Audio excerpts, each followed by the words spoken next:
वंदे मातरम. मित्रांनो नमस्कार. मी संजय झेंडे. आपण पाहतात ॲक्युरेस इन्साइट्स हे यूट्यूब चॅनल. मित्रांनो, अलीकडे सोशल मीडियावर एक संदेश मोठ्या प्रमाणावर व्हायरल होत आहे. त्यामध्ये अशी मागणी करण्यात आलेली आहे की निवृत्त कर्मचाऱ्यांच्या पेन्शनवर आयकर म्हणजे इन्कम टॅक्स आकारला जाऊ नये. शासकीय पेन्शनधारक कल्याण संघटनेचे अध्यक्ष all India level Shri R.S. Verma यांनी पेन्शनवर आयकर लागू नसावा अशी भूमिका घेतली आहे. त्यासाठी त्यांनी केंद्र सरकारकडे निवेदने देखील पाठवली आहेत. श्री वर्मा हे निवृत्त IAS अधिकारी आहेत आणि त्यांचं वास्तव्य सध्या प्रयागराज येथे आहे. त्यांचा असा दावा आहे की माजी आमदार, खासदार यांना जी पेन्शन मिळते त्यावर इन्कम टॅक्स आकारला जात नाही. त्यामुळे सरकारी कर्मचाऱ्यांची पेन्शन देखील इन्कम टॅक्स मुक्त असतात. अर्थात या दाव्यात तथ्य आहे का, या संदर्भात आपण या व्हिडिओमध्ये खात्री करणार आहोत. त्यामुळे हा व्हिडिओ शेवटपर्यंत बघा. त्याचप्रमाणे 8व्या वेतन आयोगाचे वारे सध्या वाहत आहेत. नवीन वेतन आयोगामध्ये सरकारची सध्याची आर्थिक स्थिती पाहता पेन्शनधारकांसाठी फारशा लाभदायक तरतुदी नसतील असे म्हटले जाते.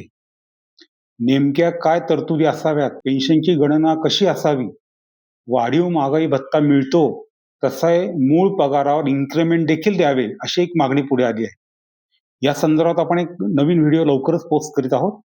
त्यामुळे हे चॅनल आपण सबस्क्राईब करा, म्हणजे नवीन व्हिडिओच्या नोटिफिकेशन्स आपल्याला मिळतील.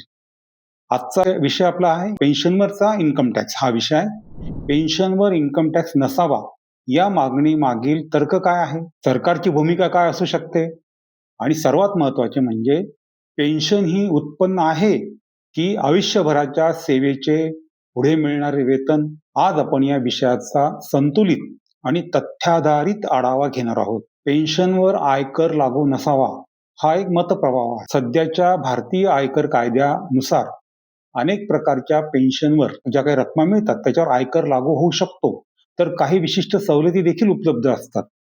तसेच खासदार व आमदारांची पेन्शन करमुक्त आहे हा दावा सर्वसाधारणपणे अचूक नाही.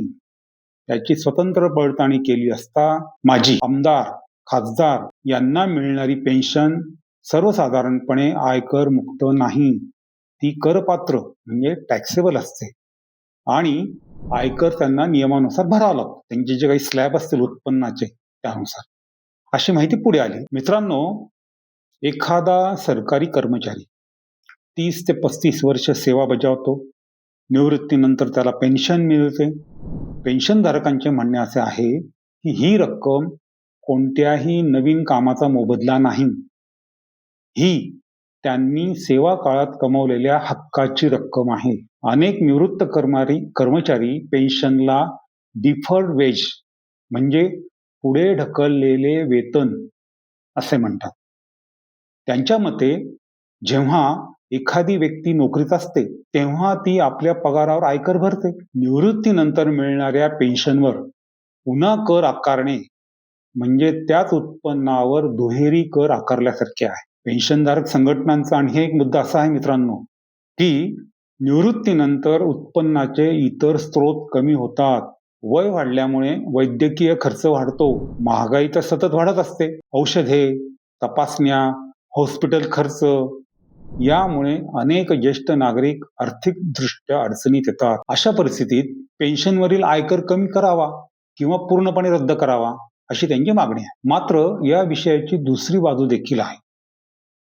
भारतीय आयकर कायद्यानुसार नियमित मासिक पेन्शन ही करपात्र उत्पन्न मानली जाते. सरकारचा युक्तिवाद असा आहे किंवा असू शकतो की पेन्शन ही जरी सेवा काळातील योगदानावर आधारित असली तरी ती निवृत्तीनंतर मिळणारे उत्पन्न आहे. कर व्यवस्था व्यक्तीच्या उत्पन्नावर आधारित असते. उत्पन्नाचे स्वरूप, वेतन, व्यवसाय, व्याज किंवा पेन्शन असे कोणतेही असो, विशिष्ट मर्यादेपेक्षा जास्त उत्पन्न असल्यास कर लागू होतो. सरकारसमोर आणखीन एक प्रश्न असतो. जर सर्व पेन्शनधारकांना पूर्ण आयकर माफी दिली तर त्याचा सरकारी महसुलावर किती परिणाम होईल? आपल्या भारतासारख्या देशात पायाभूत सुविधा, संरक्षण, शिक्षण, आरोग्य, सामाजिक कल्याण योजना यासाठी मोठ्या प्रमाणावर निधीची आवश्यकता असते. त्यामुळे सरकारला महसूल आणि सामाजिक न्याय यामध्ये समतोल साधावा लागतो. मित्रांनो, या चर्चेमध्ये आणखीन एक महत्त्वाचा मुद्दा आहे. सर्व पेन्शन धारकांची आर्थिक स्थिती सारखी नसते. काही जणांना दरमहा 20 ते 30,000 रुपये पेन्शन मिळते, तर काही वरिष्ठ अधिकारी जे क्लास 1 या पदावरून रिटायर झालेले असतात त्यांना पेन्शनची रक्कम साधारण 1 लाखाच्या वर आसपास असते. अशा परिस्थितीत सर्वांसाठी एकच धोरण योग्य ठरेल का? काही तज्ज्ञांच्या मते पूर्ण आयकर माफी देण्याऐवजी विशिष्ट मर्यादेपर्यंतची पेन्शन करमुक्त करावी. तर काही जण ज्येष्ठ नागरिकांसाठी जास्त कर सवलती देण्याची सूचना करतात. त्यामुळे कमी उत्पन्न असलेल्या पेन्शनधारकांना अधिक फायदा होऊ शकतो. मित्रांनो, या विषयात भावना आहेत, आर्थिक वास्तव आहे आणि सार्वजनिक धोरणाचे प्रश्नही आहेत. पेन्शन ही दान नाही, ती आयुष्यभराच्या सेवेचा सन्मान आहे. पण त्याचवेळी देशाच्या आर्थिक गरजांचाही विचार करावा लागतो. त्यामुळे हा प्रश्न केवळ कराचा नाही, तर सामाजिक न्याय आणि आर्थिक शाश्वतेचा देखील आहे. आता प्रश्न तुमच्यासाठी. निवृत्त कर्मचाऱ्यांच्या पेन्शनवर आयकर पूर्णपणे रद्द करावा का? की विशिष्ट उत्पन्न मर्यादेपर्यंत सवलत द्यावी? आपले मत कमेंट्समध्ये जरूर लिहा. हा व्हिडिओ आवडला असेल तर लाईक करा, शेअर करा आणि आपलं हे जे चॅनल आहे ॲक्युरसी इनसाईट हे सबस्क्राईब करायला मात्र विसरू नका. जय हिंद.